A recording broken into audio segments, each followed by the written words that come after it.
Bismillahirrahmanirrahim. Welcome to the Science Academy. In today's lecture, we will discuss about reaction, speed of reaction of ionic compound and covalent compound. वो जो हमारे पास दो तरह के compounds होते हैं, ऐसे कंपाउंड जिसमें आयनिक बांड पाया जाता है, जिस तरह के सोडियम क्लोराइड में आयनिक बांड है, थोड़े बहुत आयनिक बांड को भी डिस्कस करेंगे, एक्सप्लेनेशन करते हैं। इसको आयनिक कंपाउंड कहते हैं। और ऐसे कंपाउंड जो हमारे पास कोवेलेंट बांड से बने हो, जिस तरह के हमारे पास क्या है H2O में कोवेलेंट बांड है, कोवेलेंट बांड किसे कहते हैं ये भी डिस्कस करेंगे।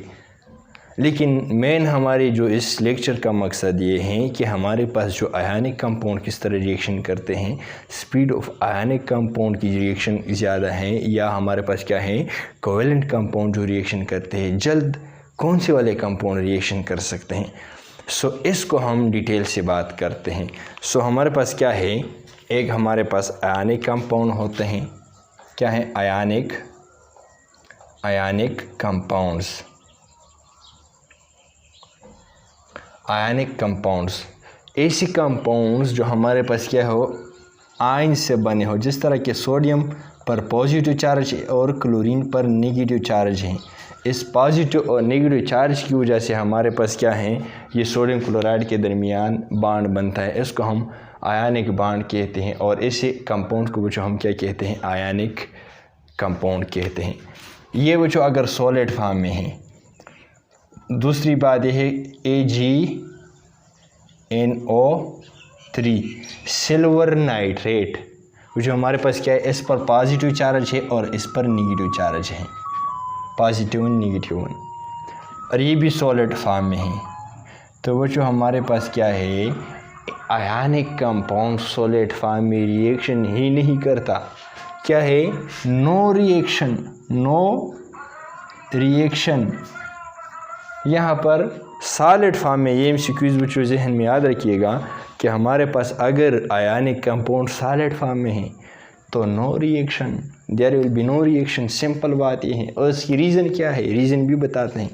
लेट्स सपोज जो हमारे पास क्या है सोडियम का ये एक एटम है और इस पर पॉजिटिव चार्ज है। इसके दरमियान जो हमारे पास क्या है 6 क्लोरीन इससे इर्द गिर्द जमा रहते हैं, हमेशा के लिए 6 क्लोरीन ने घेर के रखा होता है इस तरह। इसी तरह अदर हमारे पास जो सोडियम होता है 6 क्लोरीन ने घेर के रखा होता है, N पॉजिटिव हैं तो 1 2 3 4 5 6। इसी तरह 6 क्लोरीन जो एक क्लोरीन जो होता है 6 सोडियम इसके इर्द गिर्द जमा रहते हैं। अगर हमारे पास क्या है इसकी जो पॉजिटिव चार्ज की जो पोर्शन है, इसकी नेगेटिव पोर्शन इस पर अटैक करेगा, यहाँ पर अटैक करेगा कि नहीं। तो अगर यहाँ इस सोडियम से इसने चार्जेस इर्द गिर्द हैं, इर्द गिर्द एक साइड पे भी होता है, दूसरे साइड पे तीसरे चौथे पांचवी मुख्तलिफ साइड से घेर के रखा है, तो भाई ये पॉसिबल नहीं है कि NO3 यहाँ पर अटैक कर सकेगा, क्योंकि इससे क्या है हमारे पास क्लोरीन की Cl नेगेटिव ये जो चार्जेस होते हैं क्लोरीन का, इससे इर्द गिर्द इसने इसको सोडियम को बंद के रखा है।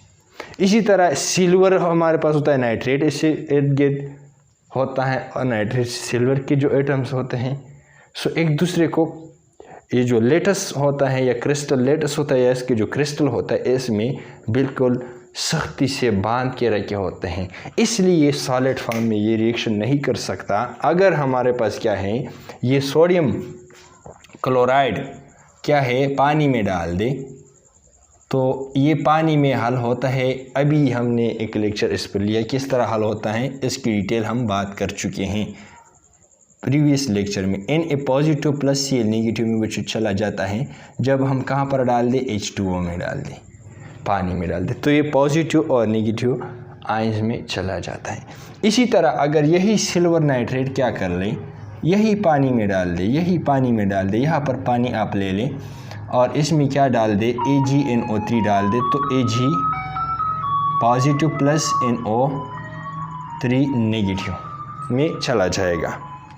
जब भी हम इन दोनों बीकर्स को क्या कर ले, इन दोनों बीकर्स को आपस में मिलाए किसी अदर बीकर में, इस वाला को भी सुराख यहाँ पर कर ले और यहाँ पर भी सुराख कर ले और ये नीचे आ जाए, Na positive plus Cl negative plus Ag positive plus NO3 negative.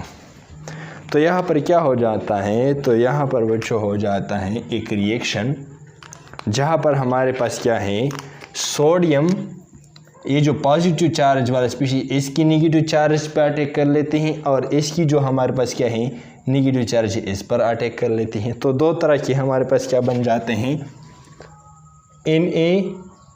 NaNO3 बन जाता है पॉजिटिव नेगेटिव, और ये पॉजिटिव, और यहाँ पर क्या है AgCl बन जाता है सिल्वर क्लोराइड PPT। ये प्रिसिपिटेशन इसकी बन जाती है, ये इनसोल्यूबल है पानी में AgCl, तो ये नीचे बैठ जाता है। और ये जो हमारे पास NaNO3 है ये इस फॉर्म में पानी में नहीं रहता, ये Na positive plus NO3 negative form में रहता है, मतलब सोल्यूबल फॉर्म में रहते हैं। लेकिन यहाँ पर कहने का मकसद ये है कि यहाँ पर जब ये सोल्यूशन और ये सोल्यूशन जो हम डाल दें ये, और ये जो आयंस हमारे पास क्या है एक बीकर में आ जाए, तो विद इन सेकंड्स ये रिएक्शन कर लेते हैं। इसकी वजह ये है कि यहाँ पर जो आयंस है ऑलरेडी आयनिक फॉर्म में है, ऑलरेडी इसमें ओल्ड बॉन्ड जो एग्जिस्टेड ओल्ड बॉन्ड थे, जो यहाँ पर जो इंटरेक्शन था इस आयंस के दरमियान और इस आयंस के दरमियान, ये टूटा हुआ है, ये ख़त्म हो चुका है, इसकी जो ताल्लुक़ हैं ख़त्म हो चुके हैं। इसलिए जब भी इसको मौका मिल जाए किसी और के साथ रिएक्शन का तो एब्रप्टली रिएक्शन कर लेते हैं। सो आयनिक कंपाउंड की अगर हम बात कर ले कि हमारे पास क्या हो, जब सोल्यूशन फॉर्म में हो, सोल्यूबल फॉर्म में हो, तो बिल्कुल रैपिड रिएक्शन कर लेते हैं। और इसकी वजह यह है कि ये ऑलरेडी आयनाइज फॉर्म में एग्जिस्ट करता है सोल्यूशन में, तो ऑलरेडी ये जंग के लिए तैयार रहते हैं, तैयार होते हैं। सो लिहाजा इसलिए ये तेज़ रिएक्शन कर लेता है। और हमारे पास अगर कोवेलेंट कंपाउंड की बात कर ले, कोवेलेंट कंपाउंड्स की बात कर ले, तो यहाँ पर कोवेलेंट कंपाउंड की रिएक्शन स्लो है कंपेरेटिव टू आयनिक कंपाउंड। जिस तरह के हमारे पास क्या है HCHHH, ये हमारे पास क्या है एक कोवेलेंट कंपाउंड है। कोवेलेंट कंपाउंड किसे कहते हैं, ऐसे कंपाउंड जो हमारे पास क्या हो कोवेलेंट बॉन्ड से बने हो, कोवेलेंट बॉन्ड इसके दरमियान पाया जाता है। कोवेलेंट बॉन्ड किसे कहते हैं, वो बॉन्ड जो हमारे पास इलेक्ट्रॉन पेयर शेयरिंग की वजह से बना हुआ है, ऐसे बॉन्ड्स को हम कोवेलेंट बॉन्ड कहते हैं। और ऐसे बॉन्ड से जो कंपाउंड बनते हैं इसको हम कोवेलेंट कंपाउंड कहते हैं। सो लिहाजा कोवेलेंट कंपाउंड में जो रिएक्शन होता है वो स्लो होता है, और इसकी रीज़न ये है हम यहाँ पर बताते हैं। ये क्लोरीन है बच्चों, ये जो क्लोरीन में जो बॉन्ड बना हुआ होता है ये भी कोवेलेंट है। सो हमारे पास ये बॉन्ड, इस बॉन्ड की जो ब्रेकिंग है और इस बॉन्ड की ब्रेकिंग है, ये जब हो जाए तो फिर ही हमारे पास क्या है HCH3Cl methyl chloride plus HCl बनता है।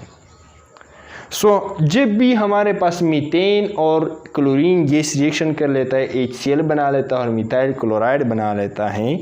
सो यहाँ पर हमारे पास बच्चों जो ओल्ड एग्जिस्टेंट बॉन्ड है, ओल्ड जो बॉन्ड है ये वाला है और ये वाला है, इसकी क्या होगा, इसकी ब्रेकिंग होगा। पहले इसकी ब्रेकिंग होगा तब भी न्यू बॉन्ड बन सकता है। जो न्यू बॉन्ड है यहाँ पर, ये जो न्यू बॉन्ड है तब भी ये न्यू बॉन्ड क्या है, ये न्यू बॉन्ड एग्जिस्ट कर सकता है, ये बॉन्ड बन सकता है। सो लिहाजा यहाँ पर कोवेलेंट कंपाउंड में पहला हमारे पास क्या होगा, ओल्ड बॉन्ड ब्रेकिंग होगा और फिर हमारे पास न्यू बॉन्ड फॉर्मेशन होगी। सो लिहाजा जब ओल्ड बॉन्ड ब्रेक होता है, न्यू बॉन्ड फॉर्मेशन होता है, तो तब भी रिएक्शन होगा। सो इसमें टाइम लगेगा कि नहीं, ज़ाहिरी बात है यहाँ पर लगेगा। यहाँ पर ओल्ड बॉन्ड ब्रेकिंग नहीं है, ये ऑलरेडी ख़त्म हो चुके हैं। दूसरी बात है कि हमारे पास जो कोवेलेंट कंपाउंड होते हैं, इस बॉन्ड ब्रेकिंग के लिए हमारे पास स्पेसिफिक कंडीशन होना चाहिए। कंडीशन, इसके लिए ख़ास टेम्परेचर या रेजेस हम इस्तेमाल करेंगे। अगर एक रिक्वायर्ड टेम्परेचर ना हो, टेम्परेचर थोड़ी बहुत कम हो, सो फिर भी रिएक्शन आसानी नहीं हो सकता। सो लिहाजा हमारे पास क्या है, जो कोवेलेंट रिएक्शन होता है ये कंडीशन पे डिपेंड करता है और old bond breaking a new bond formation पे डिपेंड करता है। इसलिए हमारे पास क्या है, अगर एमसीक्यूज में आ जाए कि विच वन इज़ रैपिड या द स्पीड ऑफ रिएक्शन या rate of speed of reaction of which compound is fast या फास्टर, आपसे कह दे कि भाई हमारे पास ionic compounds, covalent compound, both या नॉन, तो हम हैं वो फास्ट होते हैं। तो तब तक ये काफ़ी था, इतना ही यहाँ पर इन्फॉर्मेशन था फर्स्ट ईयर केमिस्ट्री में। तो अपने भाई को दुआ में याद रखिएगा। Thank you very much for being here. अपने सेहत का ख्याल रखिएगा। Thank you.